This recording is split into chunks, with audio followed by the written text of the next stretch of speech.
when times change, instead of looking at potential deficits that are out there and reinvesting in those things that we know that we need so that our kids can compete not just regionally but globally, so that our workers have the skills that they need so that they can be hired by the employers, we continue to have this problem over and over again. And what's going to happen is we're going to get to the next budget, and then all of a sudden there's discussions about, should we have toll roads or not to pay for our transportation budget, or are we going to cut more away from the public sector in job training and education? And those are the stark choices that this governor's left us with. And we don't have to do that any longer because we have the reforms that are put into place. Budgets are balanced. The city of Racine, the Racine County, the Racine Unified School District, they have more revenues, they have more opportunities to spend on kids because people are paying a little bit toward their pensions and their health care. So those cuts have more than been made up for. And now we're reinvesting in real things that go in the classroom, not just paying people more salaries. $1.6 billion in education cuts resulted in 2,300 fewer educators. Those dollars have not been restored.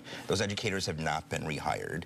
Those workers have not been trained. I mean, look, you're going to give $400 million in a pass-through through taxes. If you cut just a quarter of that into actual new revenue for job training, you could train 40,000 workers in the jobs that employers say that they need today.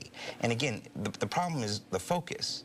Our economy needs to get people back to work. We need to see unemployment go down.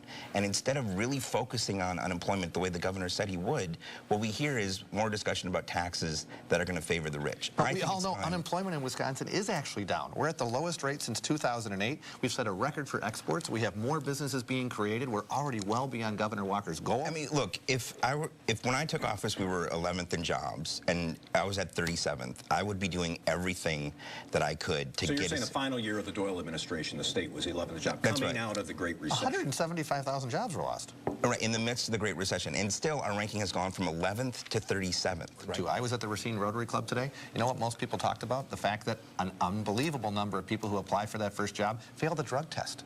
There are lots of reasons why people are unemployed.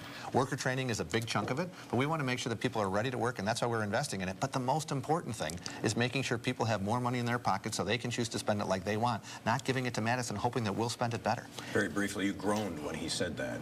The drug testing comment, why? Look, the reason people aren't employed right now isn't because of drug testing. The reason people are unemployed right now is for the jobs that are open, there's 3 people looking for every job that's open.